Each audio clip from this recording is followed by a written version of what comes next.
Issue 101, Lecture 16, 19th Century Reform. We're talking about moral reform in this little section.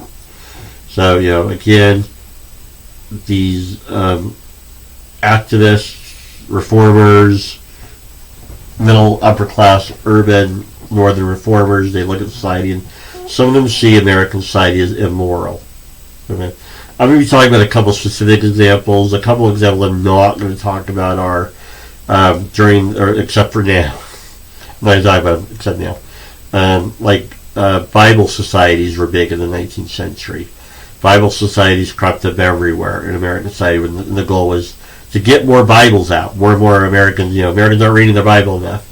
So part of this moral reform are Bible societies. Get all the Bible stuff out.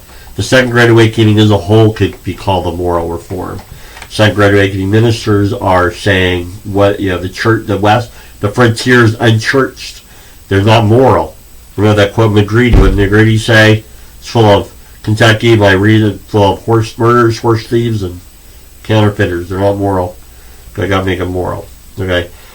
I'm going to talk about a couple of other things in this video, but those are a couple of other topics you could explore. Looking at moral reform, Bible societies, and just the Second Great Awakening in general. Another aspect of this 19th century moral reform era, blue laws. Today, you and I would call them legislating morality. Blue laws were an attempt to strengthen society by passing laws that kind of control people's behavior. So you believe that you can legislate morality, that you can make people be good by legislating, you can make people be more moral by legislating it. So that's what blue laws are.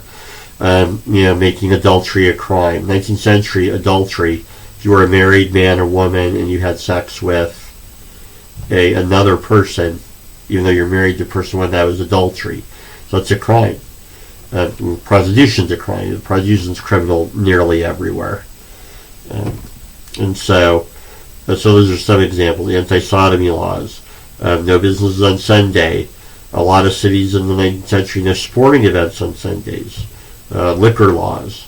All these are attempts to legislate morality, get Americans to society to be more moral through the legislative process. Another example of moral reform is Sarah Ingram. She lived, as you can see, in the 19th century. She started the Female Moral Reform Society. Female Moral Reform Society. And the idea is, we need to get the Johns, the men that see prostitutes, and the pimps, the supervisors of said prostitutes. We've got to get them to stop participating, and then these girls won't go sell themselves. In other words, that's the idea. The other words is what? If there's no buyers, people will stop selling, right? Why do people have an OnlyFans account? Because they think somebody's buying. If no one bought, you wouldn't have an OnlyFans account, right? But anyways, and so that's the idea. The idea is if we get men to be more moral, stop seeing prostitutes, then the ladies would stop selling, right? If they're like, well, no one's going to give you money for sex, then you wouldn't sell your body for sex, kind of thing. So Sarah Ingram feels that Americans at the time see too many prostitutes, so let's get that changed. So that's another moral reform, trying to end the oldest profession in the world, right? That's what prostitution is called. It's the world's oldest profession. So there you have that.